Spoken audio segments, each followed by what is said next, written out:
It ain't the new year yet, but it's finally the new season. We are at season 3. So, welcome back to episode of the Lim Kopi podcast.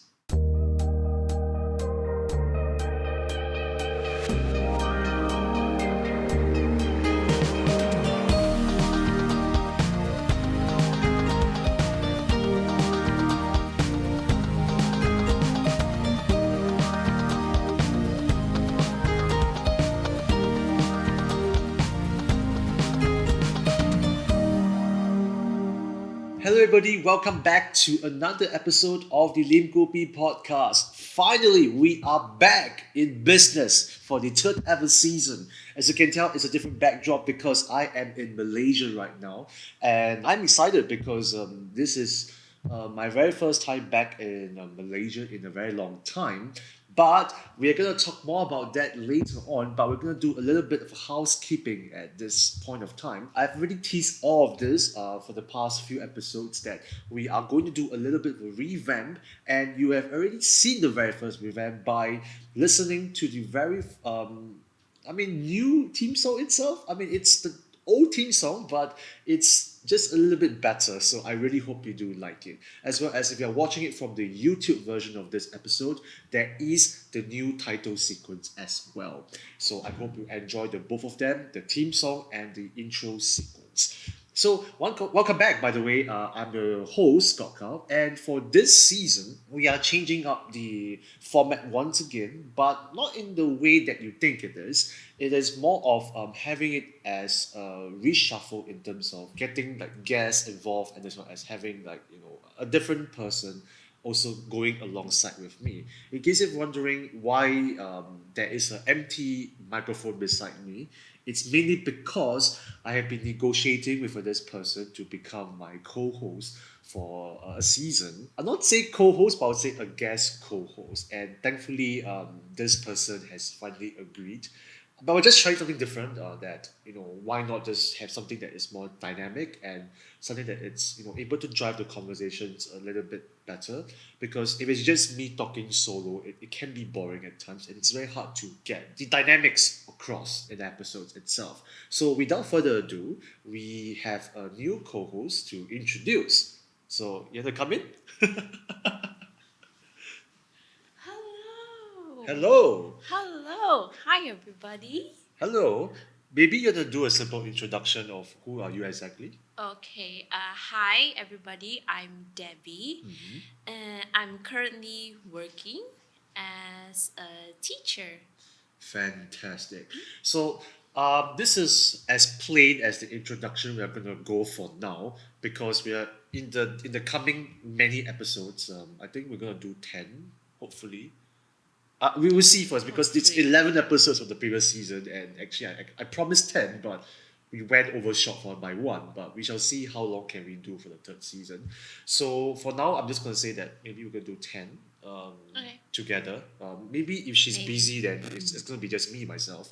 But she will be co-hosting with me. So it will be easy for me to do things lah. Because talking to myself, it's fun, but try doing it for a few episodes, it can be a bit tiring at times lah. Yeah. Yeah. Yeah. So her name is Debbie. She'll be joining alongside with the third season, and thanks for joining us. Yay. Thank you for having me. I'm pretty sure you're very familiar to this podcast itself. And before we go into every episode, we will do this Kopi talk. Yeah. So I don't know for this episode onwards on our Kopi talk how are we gonna do this, but because Do we still need to do like our favorite drinks? I would say do we still need to do it, but are we going to keep bringing different drinks, or are we going to be consistent and bring the same drink every single time? Oh, you mean like, I don't know. You don't know. I don't Okay. know. But for now, we do have our favorite drinks here, and thankfully, we do share a same favorite drink, which is we brought Earl Grey, not milk tea, but just Earl Just Grey, plain Earl Grey, yes. plain Earl Grey. So I decided to keep the tea bag with me. I don't like my Earl Grey tea too strong, so I took out the tea bag just now. Boo! Whoa. I don't like strong tea. Yes. So any particular reason why you like Earl Grey, or you just don't like trying other different kind of teas? I mean, I'm okay with other kind of tea, but it's just Earl Grey just makes it more refreshing. Same as me, I do like my Earl Grey, but again, I think I mentioned this a couple of times here and there. I prefer it with milk. Again, I don't mind without sugar, but if there is milk, that would be the ideal situation. Earl Grey is weird with sugar. Oh, serious? It doesn't taste as nice if you have it like plain with milk. I feel. I don't know. I've never tried. Yeah. You can try one day. You can I mean, try I one can day. try one day. Yes, correct. Yeah, maybe one day when I get back. Yes. So let's do a simple toast, and we shall start the topic of the episode. Toast. Cheers. Cheers. Cheers to a new season. So, from the very beginning of this episode, I did mention that I am in Malaysia right now, and this is currently in my own Airbnb. Maybe just want to talk about that as our own topic episode today, and also the different culture shocks that I've experienced while in this trip. So, for the very first part, more about my experiences, and then the second part, we're gonna go more into the culture shocks, lah. I think. Do you have anything you want to talk about in terms of traveling right now? I mean, how to say this? I've not been traveling for the past year, well, due to obvious reasons of COVID. And interestingly enough, I actually traveled back from my studies in the middle of COVID. So I have this, like, I would say a different kind of experience on air, because back Oh. then it was more strict, and Okay. they are more careful, and like, social distancing is still a thing. But nowadays, like, if you like board on a plane, right, it would be guaranteed that it'll be a full plane. Like, you won't have a space in the middle anymore. It will be just like jam packed. So it's like things are getting back into normal, just that everyone still have their masks on and like sanitizes more compared to before. Okay, that makes sense. Okay, maybe I'll give the context of like where exactly you are Oh. from. Yes, of course. I am actually from East Malaysia, so Ah. I am from Sabah. So that's why I have to sit on a plane here. I don't need to give any context to myself because this is a Singaporean podcast, so I'm a Singaporean. So yeah, that's the context for hers. So I came from Singapore, so it's the very first time I'm in overseas since the pandemic happened. I'm Yeah. sure is it for you? No, right? You say you've Not- been overseas. Yes, I've been overseas before COVID started, and I've been stuck there until last year. Last year, yeah. So you didn't travel anywhere else during the COVID pandemic prior to this trip, No. except for going back to your hometown at Sabah. Yes, correct. Okay, so no travel, no nothing, so no No. experience. Basically, this is your very first so-called holiday. Yes, Yes. correct. Yeah. So I think for this episode, we're gonna talk more about the experience of having a holiday during the pandemic, because it's so new right now, and that itself, it's a whole new culture shock by its own. Yes, yes. Because there is so many rules and regulations that you need to follow. So, for example, like for my side, Singapore has its own problems in terms of restrictions, and as well as the number of cases, like what can you follow, what can't you do, and what kind of paperwork that you need to be doing before you depart from the country itself, and also what do I need to do when I reach Malaysia, Yeah. and what to do when I depart from Malaysia and when I arrive in Singapore. So all of this is I need to pay attention to the news very carefully. But for you, because it's a domestic travel, Yes. so how does it play out now? With domestic travel, I think it's easier, and even before May, like, people are able to travel freely already, like Oh, okay. domestically. But I think internationally, it's a different story. Like you said, you still have to get tested. You have to prepare all the documents, and before this, you have to like make sure that you're vaccinated and all that. Ah, yeah. Yeah. So I think now you can just like, if you want, you can just buy a plane ticket, board on a plane, and just go anywhere you want within the country. That is. So since this is our first ever overseas trip, right? For How- you, it is. Yeah, for me it is. For me it is. For you, it isn't technically. No. Yeah, technically it isn't. But for me it is. So how was the plane ride from each other's places to KL? I mean, mine was okay. It was not too bad. I don't know. Yeah, it's just like normal.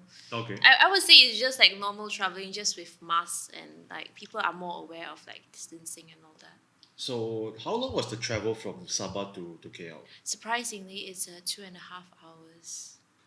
Wow, so far but yet so near. Yes, it's true. Well, we are actually like an ocean across, so you can't expect it to be how any fast. I don't know the history behind the East and the West Malaysia, so I'm not gonna pretend I know anything about it. Well, let's not dive into that's not the Yeah, topic let's, for let's today. not dive into that. No, but no. but I know that there's gonna be some distance between the East and the West Malaysia, and I didn't Yes. expect it to be this long. By the way. It's an ocean across. That's why I'm Yeah. telling you. It's yeah. So it's like you see those world maps where East and West Malaysia seems to be very close to each other. Seems very It close. seems, Yes.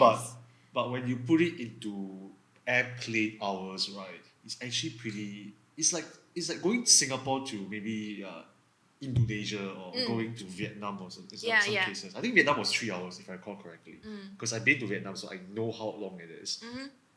So I think it's for me, right, when I traveled to KL, it was a not say culture shock per se. For all my life, I've always traveled through car. Yeah. Okay. I think you mentioned that. Yeah, I mentioned that. So I mentioned through I to her privately that I've been taking car, I've been taking coach to KL. So I have never taken flight before. So I have zero expectations on how fast it is, even though I know it's a 1 hour flight. And when it's It's 1 hour, less than 1 hour. easy. So Scoot told me that it was 1 hour. Huh. Right. Yeah, and then you know how the typical flight it is like they take off in the air, then a taxi down and it then touch down, right? Yeah. When you are going up into the air and when you're on the air itself at the flight at the flight level, Cruising. the cruising altitude, correct. Cruising altitude, yes, I'm Yeah. very dumb. I can't remember this word. So You're not- when you're at the cruising altitude, right, that cruising altitude was about 11 minutes only. So I cannot imagine how fast it was until like the fasten seatbelt signs was on. After 11 minutes, I was like, eh? Is it that fast? You haven't even experienced the whole flight. You'll be like, yeah, you're going down already. Yeah, see? So the reason why I was so surprised is because I brought I brought my tablet, so this is my tablet right now. I brought my tablet and I was watching anime. Yes, I don't watch anime often, but I was being recommended to watch another anime. So I thought I could watch an episode of anime, which is about probably 20 to 30 minutes. It's not even an anime's worth of flight. You see, it's not even an anime's worth of flight. You see, that's the thing. So it was just 11 minutes into the anime, and then I heard the fasten seatbelt sign. The stewardess was saying, "Oh, please turn down and stow away." Reaching our destination. We are Please reaching fasten our your destination. seatbelts. Yes. So I was pleasantly surprised by how fast it was. So if you don't count the checking in, the flight, and then the immigrations and all that, technically, flight is so much faster. For you, maybe. Yes. Yeah.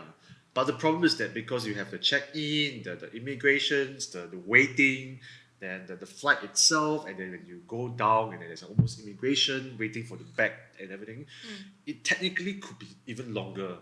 It could be longer, yes. Yeah, it could be longer. So I don't know who has traveled through coach or car.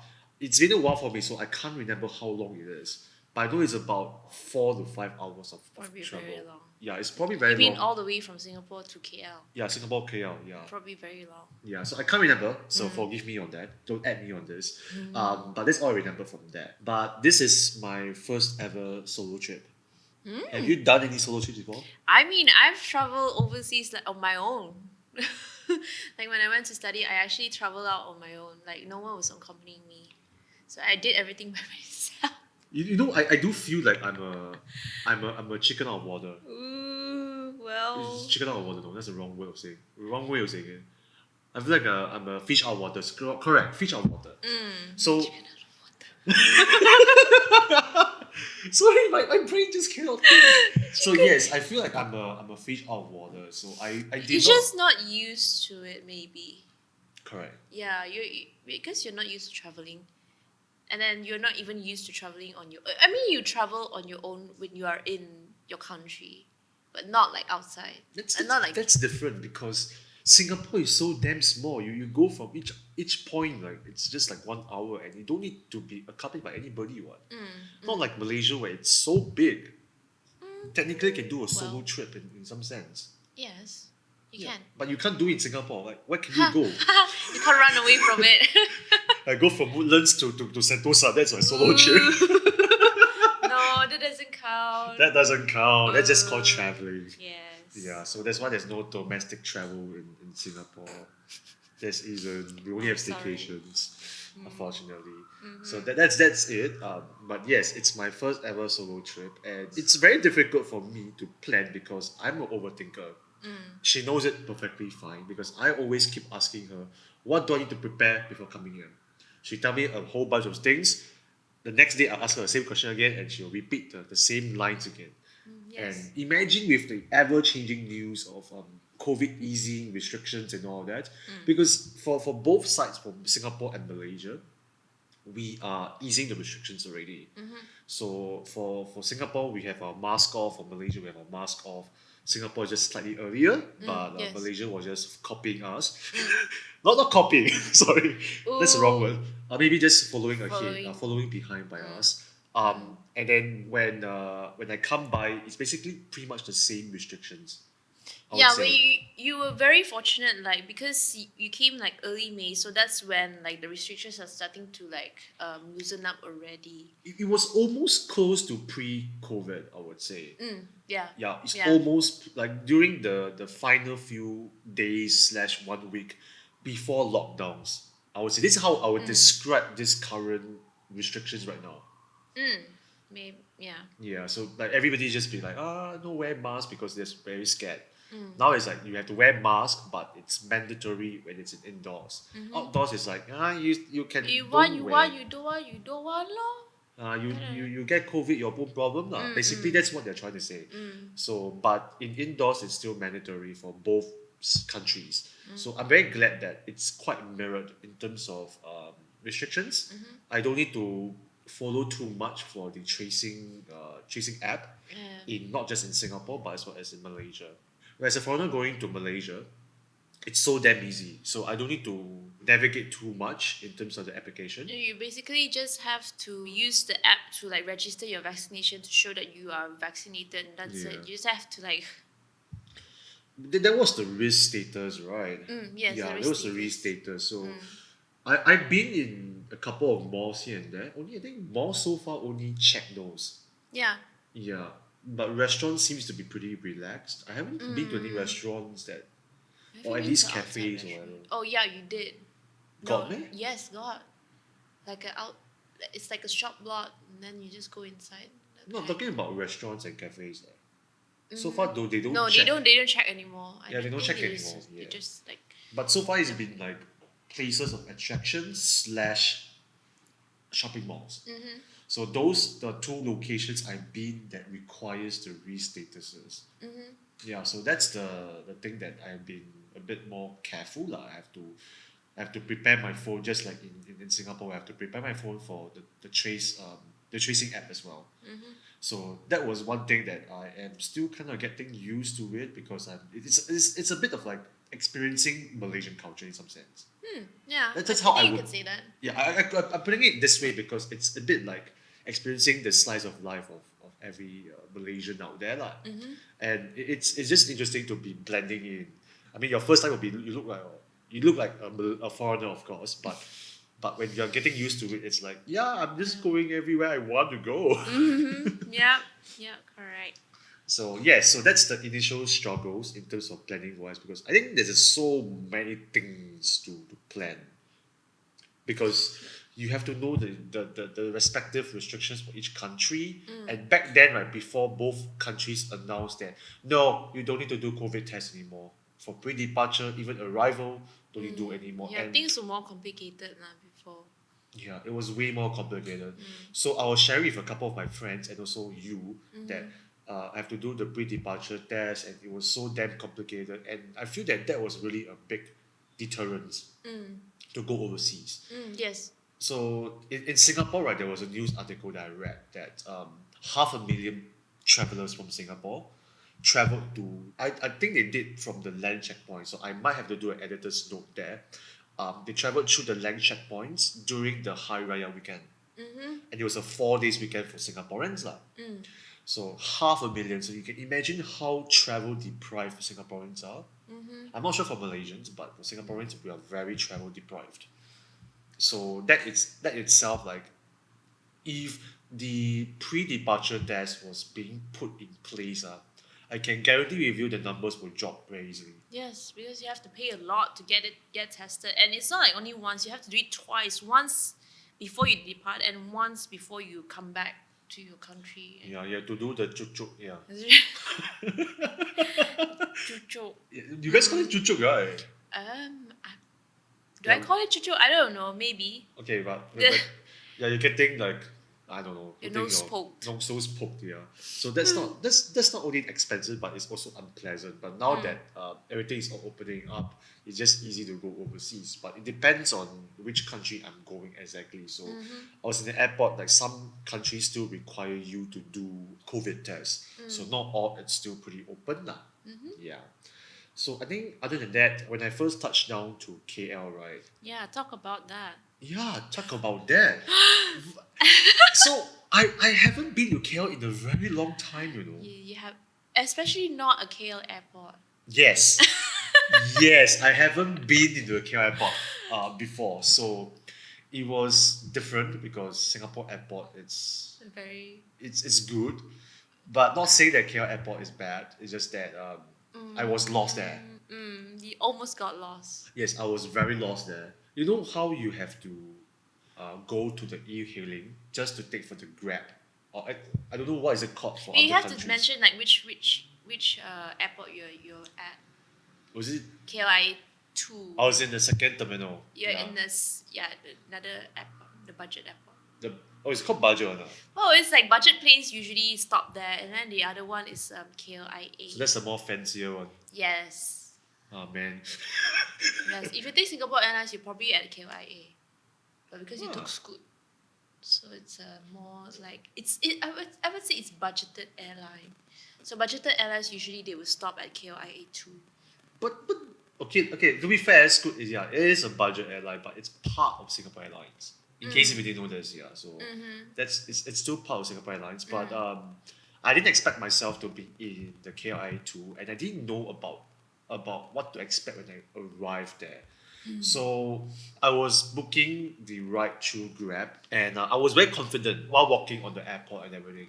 And I was halfway through. I could see the airport exit. You know, the one that all the pickup is at and everything, the drop off is at. But it's Yeah. the second floor. So I was so damn confident that, that is the correct place to do a pickup for the passengers for e-hailing lah. So I booked my Grab, and then I was like, why is it called level 1? And then I panicked and I cancelled. Then that's where I really panicked, and I You don't started really. panicking. Yeah, I started panicking.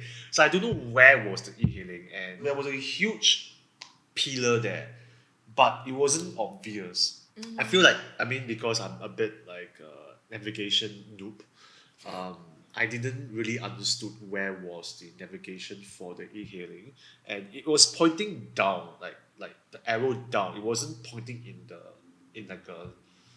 a diagonally way. Where were you? I really don't understand where were you. I was at the drop-off point at the second floor. You know the Family Mart there? Oh, okay. Yeah. So at the Family Mart area, there was this like one drop-off and pick-up point for the cars. But I'm assuming that is for. Limousines Is it? and taxis, yes. Yeah. So that is for that. So I didn't know that it's not for e-hailing. I don't know if the e-hailing cars are allowed to go there and pick up passengers. Because sometimes I think you are not the only one that struggled with this though, because it's really confusing. Like there are like different exits that you can go to, and I don't know, like when my Grab driver picked me up, he actually asked like, oh, are you at the e-hailing door, which is like at level 2, gate 5. So I think they could actually arrange to like pick you up at another exit, but I'm not sure if that's legally allowed in the airport. Oh, so it's illegal. I don't know. Oh, one thing I learned today. Yeah, well, My very first time coming to KL was not first time. My very last time coming to KL was I don't know, probably 10 years ago. That's a long time ago. Yeah, that is damn long ago. So when I came to KL, I expected it to be based on my memory of that. As in, the only thing I remember back then was, I mean, for back then is the Petronas Tower, the KL Tower, maybe a mall or two here and there. I remember KLCC very, not say well, but vaguely. So Okay. besides these three locations, right, I don't know much about KL at this point, really. That's your memory of KL. Yes, this is my memory Besides of that. KL. I only remember there was like monorails around, which I'll talk about that in the second part. But besides that, I think I was pleasantly surprised by how much development there has been for the past 10 years. Yeah. So I think back then, I think maybe because I was a kid, so as a kid you don't really pay attention to this kind of stuff. But because my memory of KL was ingrained by all of this, right? And now that I come back 10 years later, I was like, wow, so much changes. So I'm saying that it was a good experience, and I'm very pleasantly surprised by it. And everything is so much more accessible. And because now that I'm traveling through public transportation, right, which I'll talk about that later on, it just gives me a whole new love for cities beyond my country. Because now that you travel through on foot and you're traveling around without using taxis or Grab or Uber or whatever, you really get to see the whole city as a commoner. Because if you are being shuffled around, right, you don't really get to see the city as how you want it to be. Because if I'm traveling around through public transportation, I can stop anywhere anytime I want. Yes. I take a picture and go, or enjoy wherever is around. So probably like for example, like I was walking around and I saw Dono Donkey. I'm like, oh, let's go there. I didn't expect to see Dono Donkey at Lot 10. So I'm like, oh, let's just go there and take a look. So that's what I'm trying to say is that I really enjoy the relaxed way of traveling. The journey. Yeah, I think it as an adventure, honestly. Yeah, so that's why I really enjoyed KL so much. I mean, I think I will enjoy it even more like in other countries as well. So this is not just an exception case, but I think I really missed enjoying um, Another city. another city. Yeah, honestly, because when you're too stuck at one city, um, exploring your own one, you can be very blindsided to the things that you are experiencing in your own country. Yes. So now that I am in another country, I am thankful but yet jealous at the same time of like what maybe KL has to offer or whatever they have here and there. Which I'm gonna talk more about that in the next part. But do you have anything else to say before we move on? Well, it's still Malaysia, so I don't have much to say. But I think KL compared to Sabah, it's more advanced. Like, in terms of like what you said, public transportation is just so much easier here compared to Sabah, and like yeah, I have like a newfound appreciation for public transport because like back in my hometown, I just drive everywhere and You're like privileged. I'm sorry, but yeah, you basically have to drive everywhere and yeah, so taking a public transport sometimes it does take a longer time for you to reach your destination, but then that you get to enjoy the scenery a bit more. I think I get what you're trying to say. Like you get to see the city in a more slow-paced environment. Yes, Even though correct. KL can be a bit fast-paced sometimes, Uh huh. but you get to travel slowly and you get to appreciate the environment more and you get to see more things, and that's why I really enjoy public transportation. Even though it may not be as efficient as what I think it is or what I've experienced in other countries or in Singapore, but I really love how accessible it is. Yeah. So that is one thing I really can compliment in the transportation in Malaysia. Yeah.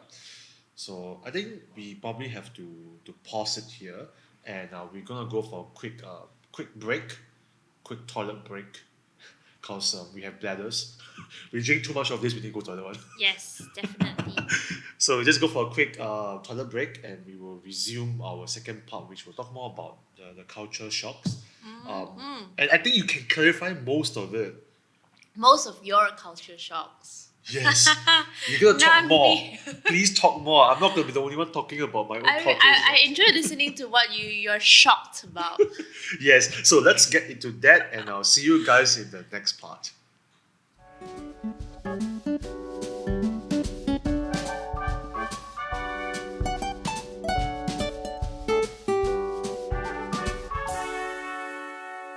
All right, welcome back to the second part of this episode.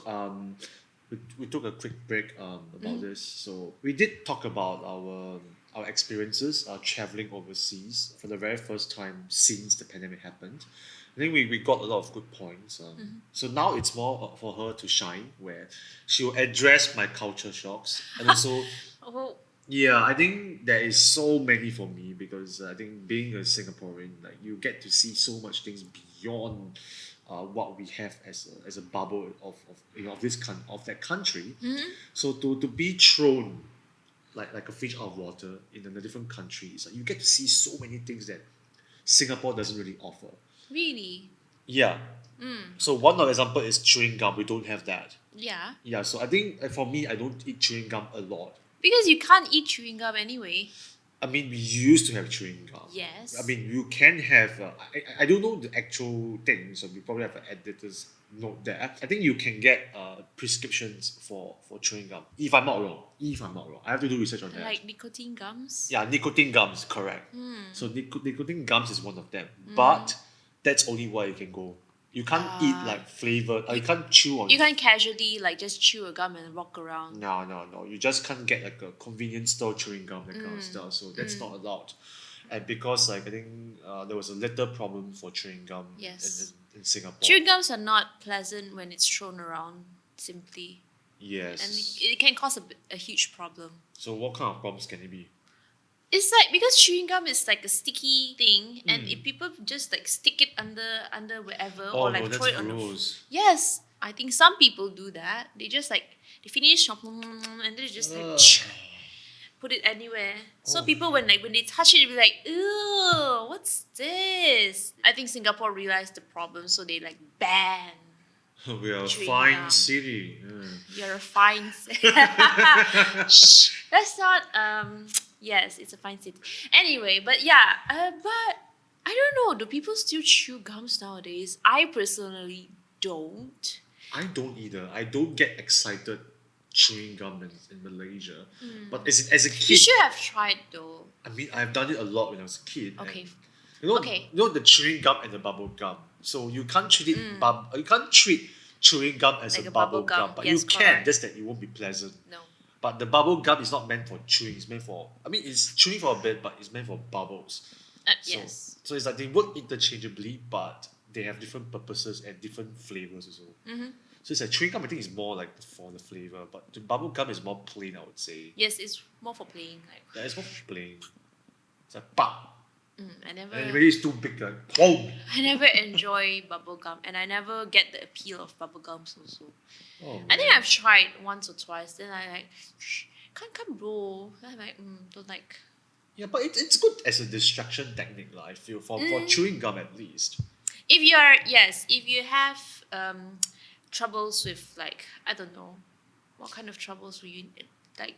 Does chewing gum actually ease your anxiety? Yeah, Something? I think so. Because you'll be like chewing. So like, Singapore, moving. please bring back chewing gum so I can ease my anxiety. There are different ways to ease your anxiety, not just chewing gums. Yes. But it's a cheap way of doing it. Well, I don't know if you can say that, but anyway. But I used to like buy a lot of it when I was a kid and then eat a Really? lot of it. Like the I whole eat- packet, right? I would eat. You eat all at once. And then I would try to blow. You think, wow, what kind of logic? You blow one, it will be this big. You blow two, it will be bigger. Double And the then size you'll and be- triple the size. and then the chewing gum. man. Okay, it's like how I did is that the first layer. I use the first one. I chew first. Then the flavor no more. Then I put in one more. Then no more flavor. I put one more. You don't throw it out and put what in the And then it becomes world? too much, and then it will become, as in my jaws will after that will hurt a lot. Lor. That's why I don't seem to enjoy. I mean, that's the wrong way of doing it, but I still find it like meh.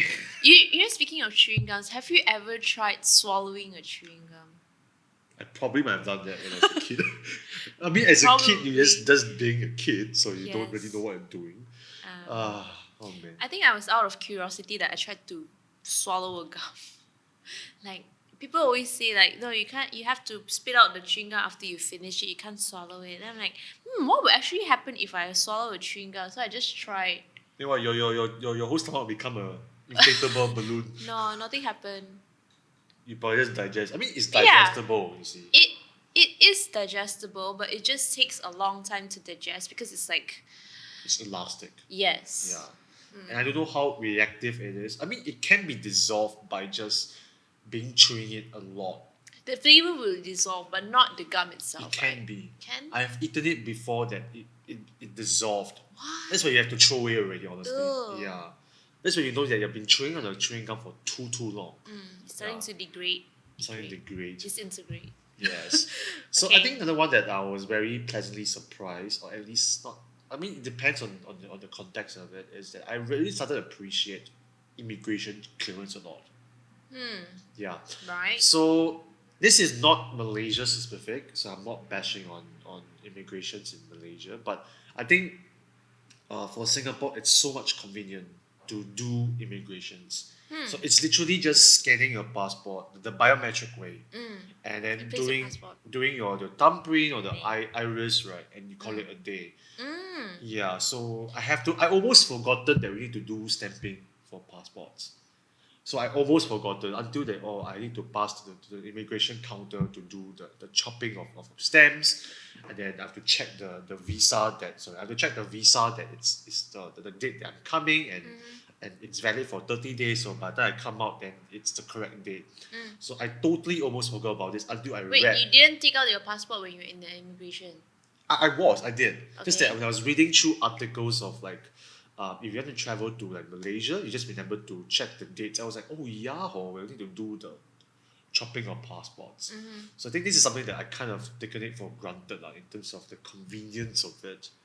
Yeah, because different countries has its own visa systems. Malaysia is still very traditional, but maybe KLIA still do that. No, I mean KLIA too still does, like, you know, people manually like chopping your passports and like looking at you and thumbprints and all that. But I think I can't remember which terminal was it, but they actually you can do it like automatically. So you can go to this booth, you just place your passport, and then you just scan your biometrics. And I you don't scan. see it in the second terminal. No, it's probably not in the second terminal. It's probably in in the first fancier terminal. one. It's probably in a fancier, more advanced airport. Yeah. Yeah, it's probably the Might KLA be. one, so probably the original one. Then when I was in the airport, the public toilet. I mean the toilet itself. I mean again lah. I mean I think the couple episodes ago, in Kaylene's episode, I think she mentioned about the dirty toilets in Malaysia.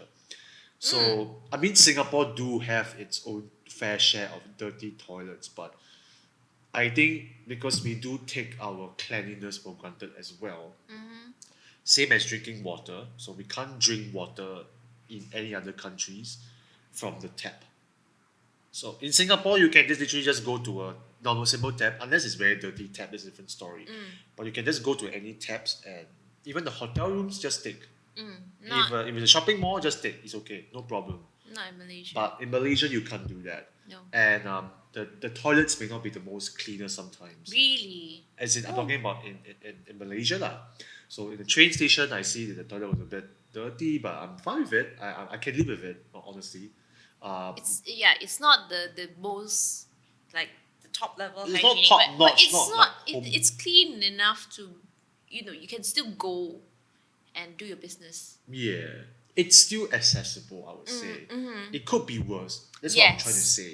Ah, yes. Again, it's another of those kind of things that you take things for granted. You just because Singapore has too many posh areas, like good shopping malls, and it's the toilets are just so mentally. It's well maintained always.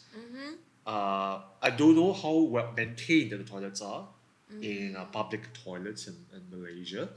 But it's just that it's always well maintained in Singapore, and the cleanliness is sometimes it really varies a lot. Yes, true. And it's you will see the both spectrums of it. So the most dirtiest to the cleanest easily Yeah. in Malaysia. But in Singapore it's like Very it's, standard. it's pretty standard. I mean if it's dirty it's probably just one that toilet. It's probably that toilet only, yeah. That's all only. Yeah, I see. So I think that's Okay. one thing that I got the culture shock lah. But I don't know how is it for Malaysians personally. If you go to malls, usually it will be well maintained, I would say.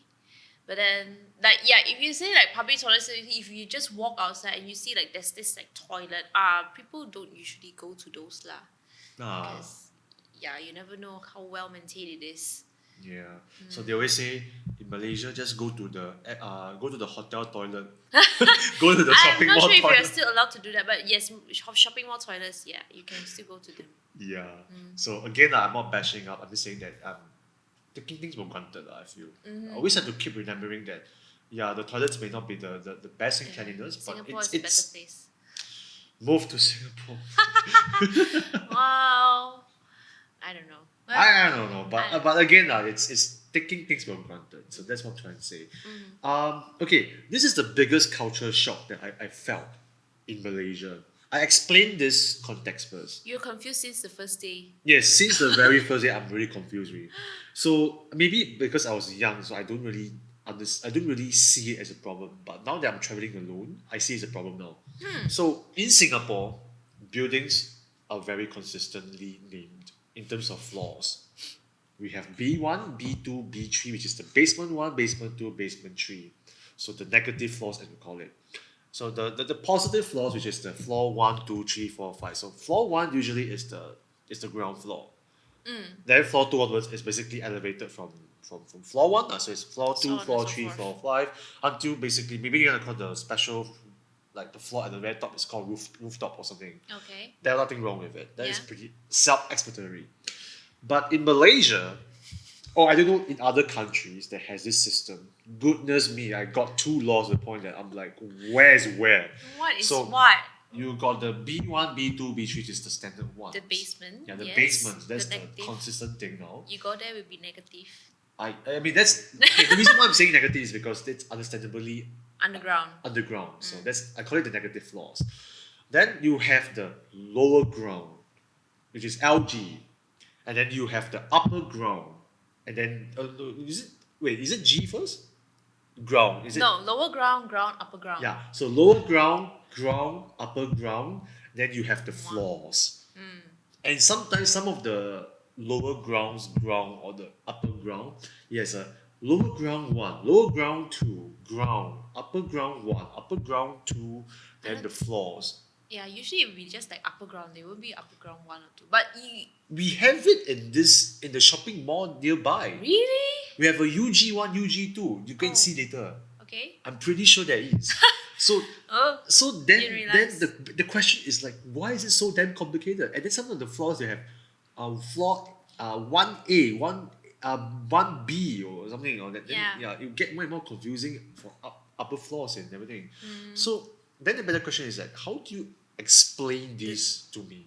How would I explain? I don't, like I said before, because I think some areas it is pretty hilly. Okay. So it's like it's layered. So when they build the buildings, right, they didn't just like shave off the whole thing to become flat. Okay. So they just build on what they have. So in that case, like, some places will have like grounds that are on the road level, Okay. which is higher, and some grounds are on a lower level, but it's like on the road level as well. So I think that's where like upper ground and lower ground comes in, because like this is upper ground, it's a bit higher, but it's still considered like it's on the ground. You see? Okay, so from what I've understood from you is that anything that's lower ground, it's below the hill level, which is basically the ground level. Yes. So, okay, for example, It's- like I have a slope. So the top of the slope, they will call it as the ground level for the shopping mall. Then below the ground itself, which is called the lower ground, which is the bottom of the hill. But Yeah. what if the hill extends further? Is that called as upper ground now? Yeah. Okay, sure. I don't. So what? So the ground is the street level or what? I think ground is considered as street level, or if you put it that way. I'm not the most expert, and I don't grow up like living in this kind of like Road environment. designers So call us. yes, so We I want don't interview you. actually. I don't actually know the actual reason behind like why do they name it as like lower ground, upper ground, this kind of thing. Okay, it's okay. I'm not demanding an explanation here, but I'm just like explaining to you that as a foreigner coming to this kind of naming system, for buildings, it's just damn complicated. It's very confusing. Yeah, so I did get like very lost, and I do the helicopter thing whenever I'm like looking at floors, because I just don't know what to No, look at. you just have to remember which floor you need to be going. That's it. Yeah. It doesn't matter if it's lower ground or upper ground or level 1 or level 2. You just press the floor that you need to go. Correct. So that's the thing that I was very dumbfounded now. But if there's anybody in listening to this Yes, podcast, please that- explain to Kok Hao more clearly why is it upper ground and lower. Why a ground has to be divided into different grounds. Yes. so anyway, so my better question is that if you want to go to the street level, so you go to the ground level. I now that threw me off. I don't know. Maybe yes. Okay, so basically call us up. If you want to. Be, Now you're confusing me also. Oh, man. Okay, so now call us up if you want to explain on the flaws. Yes, please. And how it's being like. I would love to find out on it. Yeah. Okay, so another thing that I think I have to really admit is that Malaysian food is really good. Thank you. It's much Um, better. I don't want to say Singapore food is bad.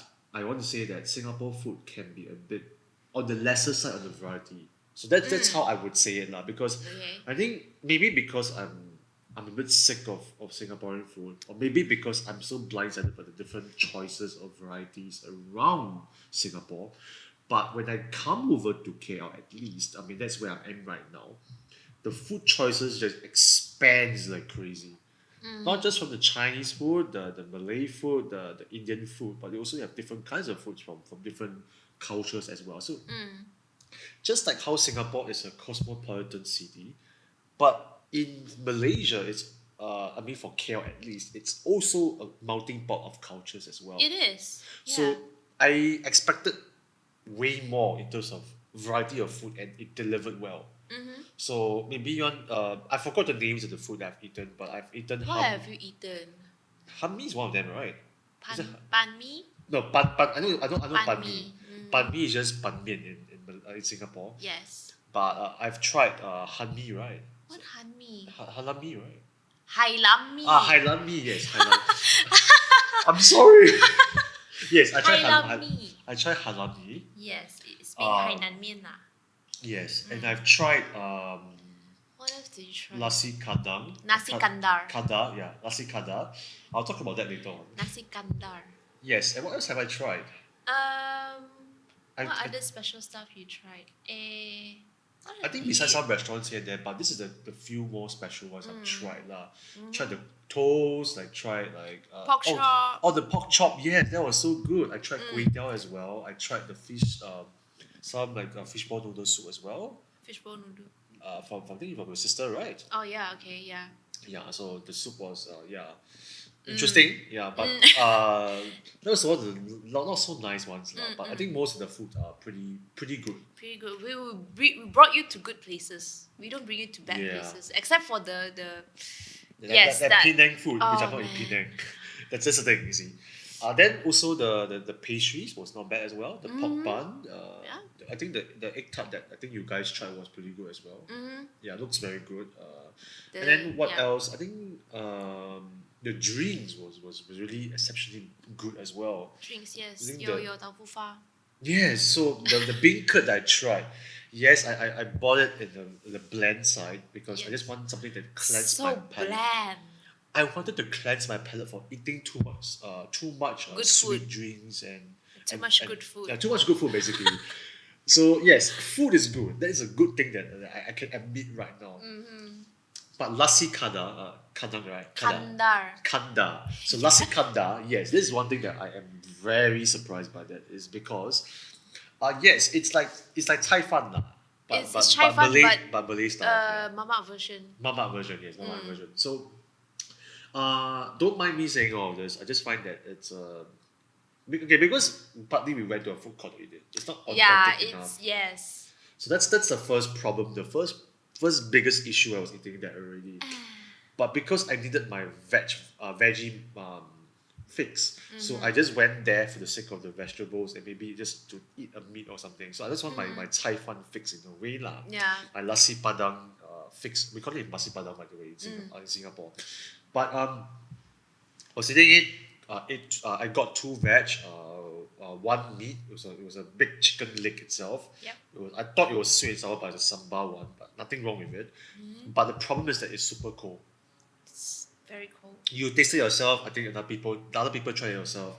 It's very cold. So I think that It's was not warm lah, basically. it's not even warm. That's the thing. So they didn't put on food warmers, and after that meal, right, my stomach went crazy, went haywire. Yes. Yeah. And ever since then, I have to watch what I eat. Yeah. Have to be more careful. I have to be a bit more careful, so I have to eat a bit more like hot meals and everything. But I think that was the biggest lesson I've learned on that. If there's no food warmers, practice caution. Yeah. Yeah, correct. So it's like just be careful on the food hygiene side lah. Well, that's not what you usually see Yes, in correct. Singapore. But the thing is that it's been left in the open, like literally in the open without any protection of the glass protection. The veg are. The veg are, The but meat the in meat front isn't. aren't, It's yeah. literally in front of you, and you can use the tongs to take whatever you want to take. Take. So it's pretty much left open as it is. And I went during the peak hour. It's actually during lunchtime, eh? That's the problem, you see. Yeah. So I think what we suspected was that it came down during the timing of the cook. When they cooked the vegetables and the chicken and everything. I think they cooked it early in the morning. Yeah, very early in the morning. Yeah, so I don't know if that's a practice in nasi kada. Not sure. Maybe. Might. It could be. So that's one thing that I was a bit not so the most pleasantly surprised lah. Yeah. Because Sorry, we brought you to a very bad nasi kandar place. You should have tried better ones. I should have tried the Penang food, which was a bit Ooh. better. But the a Penang bit, was a bit better. it's a bit better, yeah. It's a bit better. But there are It's a other bit places in the food court also. Yeah. So they I mean some of them like her she tried The char kway teow. the char kway teow, then I think it was the fishball noodles. The Fishball kway teow noodles. soup. The kway teow soup, yes, kway teow Yes, soup. kway teow soup. So those was a bit was slightly better lah, yeah. Slightly better.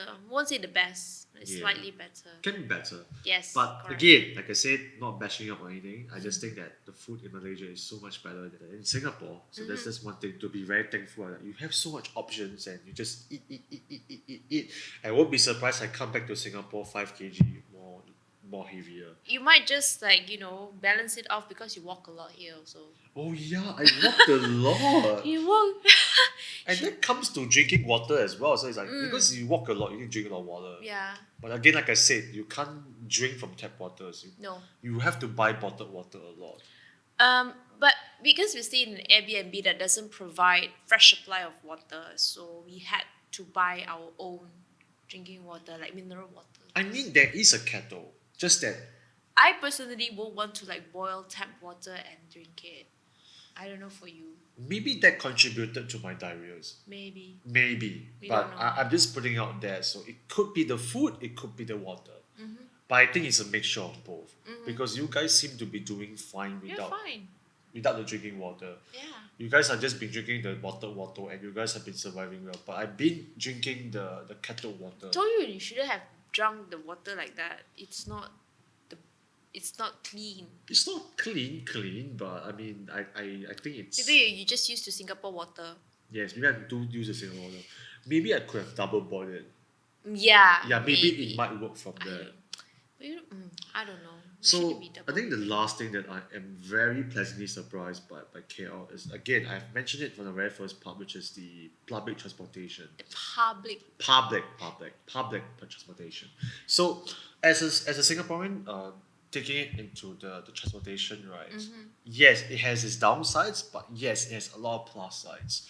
So you can just literally see a train station very easily. If it's not visible from the overhead trains, as in the above your head trains, like those that is levitated ones, it's always like some like MRT nearby. or some sort of like a quick LRT nearby. Yeah. So I'm so pleasantly surprised by how accessible it is, even though I have fair amount of people telling me that if you want to go to certain places, you have to take Grab. Grab is much easier. Yes, Uh-huh. but I think that it's like the places I've went so far, like Lot 10, Pavilion, where I've been so far, KLCC. KLCC, KL Central area, Mid Valley, and all that. All these places still requires you to. I mean, you can grab, but why want to grab where you can just like enjoy the public transportation around. You see, and I actually enjoyed the different trains I've experienced. So there's the oldest ones, Oh, which yeah. is the monorail. The monorail, yes. The monorail is a very old one, and The even if oldest. it's the oldest one, I still kind of enjoyed riding it. And I think I was telling like you guys that the monorail has the cart where it faces out into the windows. That means like Or the seats. if I'm sitting this way, I'm facing a window directly. There's nobody blocking in front of me. So I mean, potentially you could have. I mean, I could have. It's just that it's a middle seats basically. That's what I'm trying to say. So when you have the middle seats, right, you're able to see the view so much better, and I love it so much. As a kid, I've been fascinated by trains, and I always will be. And when I saw that, I was like, I think Singapore needs to do this, but it's not practical. That's the problem. It's not practical. Maybe for the LRT systems in Singapore. Or maybe you could do it, but not in a way that wastes a lot of space. Because the monorail, if you notice the chairs in the middle of the monorail is pretty, how to say, it's pretty wide. Yeah, it is wide. Yeah. Yeah, maybe they could do it less wide. I don't know. Maybe they could do it as like a standing chair, so like a, I mean, those standing chair. not standing chair, but more like a just for you to just rest your butt kind. Yeah, those kind of chairs. Just Yeah. like those tall chairs. So like 1, 2, 3, 4 something. Like that. Yeah, maybe for stand like those carts, like some of the carriages can be just empty, but it's just those chairs. Like it's just meant for resting your butt. That's it. It's not meant for sitting down And sightseeing. and sightseeing. I mean, there is still a few carriages with actual chairs, which is like like it leans against the windows itself. But I'm very fascinated by the fact that in the middle, in some of the carriages, like in the middle, there's already some chairs that is easily you can sit down for viewing. So I'm very jealous the fact that monorails in KL is so much more interesting to look at, especially as they have the middle seats and everything. It makes the viewing experience of the whole environment around KL so much more pleasant to look at. Yeah. So I really wish that LRTs in Singapore can do that, but again, because it's a mass transport for a reason, so Yeah. it may not be the most practical, but I mean, once in every like 5 trains can have that or something. Because I would personally love it a lot. Yeah, I mean, we are catering to a small percentage of people who loves your stuff. I mean, it's good for travelers, as foreigners, or like people who go and visit the country, and then you get, how to say this? You can get to like sit down, and then you just look out of the window and like just enjoy the view. Correct. But I don't know, like if Singapore has like this overground LRTs a lot. Yes, for LRTs, yes, only LRTs has the overground. Some of the MRTs in Singapore are overground as well. Oh. Some only, like I Some. think actually only 2 major lines in Singapore is overground. Most of them are basically underground. Because we have no space, we have to reclaim land. So Yeah. unfortunately, we don't have the space for that. But even the major the two first ones, they're not entirely overground. They still go underground when they approach the city area. Yeah, same as So here. same as KL also. Like some of them they went on underground, which was very fun to see. I saw the KTM tracks as well. It was very fascinating to see a KTM track coming in. I saw the MRTs, the LRTs, and the monorail. So there's so much differences between both all of the trains. But I think to sum it up, it's just basically when it was first launched, and also where they are going exactly and how used they are, trains. So monorails basically the first ever one. The LRTs are just the lighter versions. Yeah. The MRT is basically, I think it's all underground. I may be wrong. Oh, But I'm not very sure. but so far what I've noticed is usually MRTs underground. are underground. And Yeah. they're much more bigger in terms of They are capacity. bigger. It Yeah. looks like a spaceship. Yes, I commented that. So I probably have some footages from the trip, and it literally looked like a spaceship. Like under the Yeah. seats, there's some like bright white lights and everything. Yes, yes. It looked like a spaceship to me. So that's why I commented on it, and I really enjoy looking at the trains and to just like assess anywhere I want to go in KL.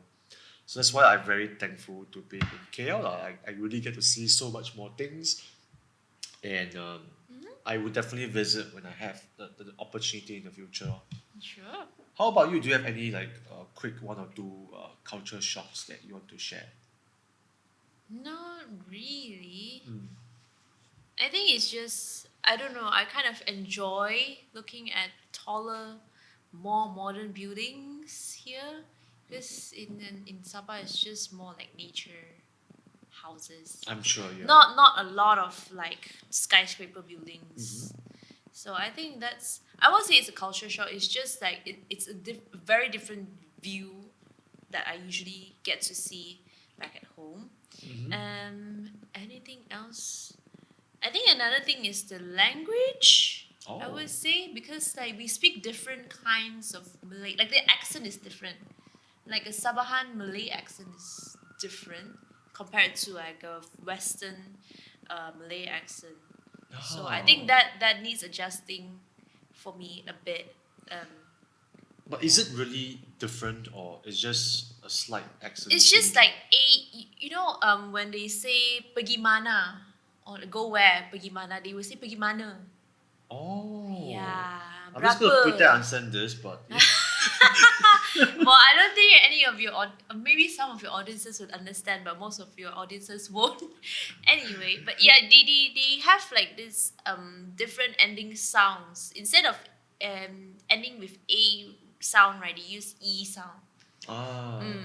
Yeah. So I think that could have taken you some time to Adjust. to adjust. Yes. But you're still in Malaysia technically. So Technically, I'm still in Malaysia, and I think another thing is the amount of foreigners working here. Like even the security guards, and like shop workers, they are all like foreigners. So when they speak, right, I really the first day when I arrived here and I wanted to check into the accommodation, I was speaking to the security guard and I was struggling to understand what he's trying to tell me.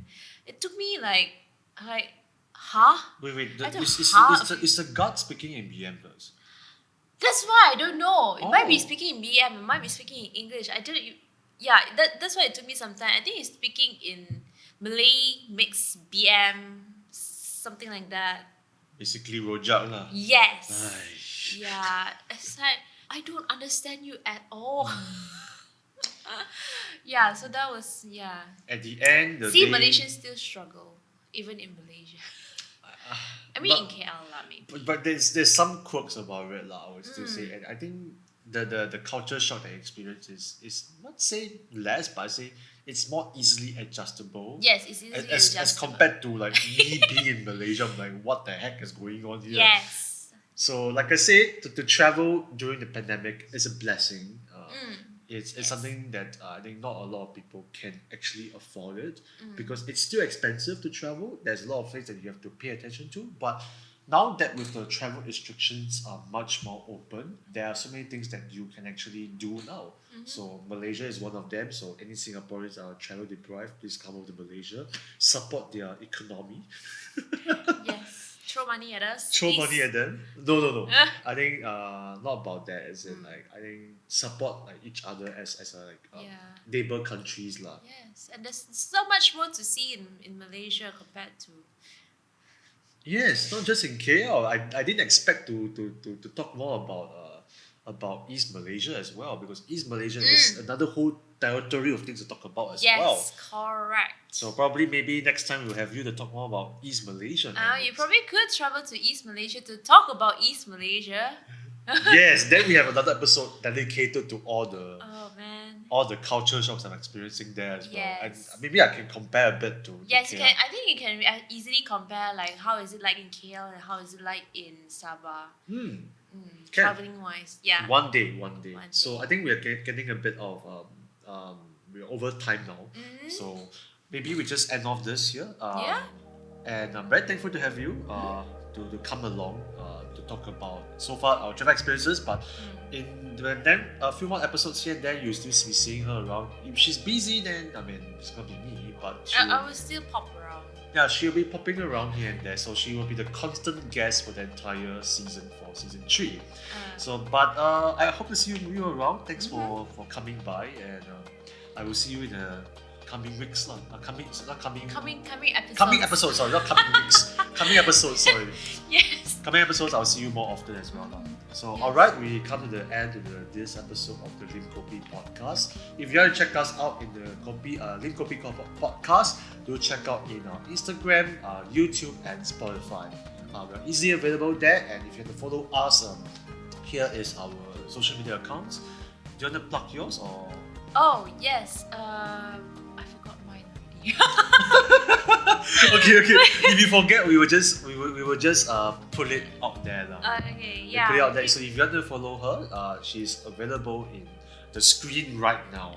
Mine is a private account, so I'll probably have to approve you before you can see what I'm posting. Yes. Yeah, but that's a account lah. So other than that, yeah, also mine as well. So do follow us over at the Lim Kopi podcast at the respective platforms, and do enjoy from there. We have lots of content that we can share, and as well as from the trip, I think I'll be posting about YouTube as well in my experiences in KL as well. So it's not just extensive for this podcast, but there's another vlog to it as well. So do check out that and come back to this. Or I don't know when I'm releasing this episode, but also that video. So when it's available, it's available. Yeah. So anyway, thank you for coming by, and thank you so much for listening to this podcast. And my name is Kok Hao, I am Debbie. and I'll see you guys in the next episode of the podcast. Bye bye. Bye.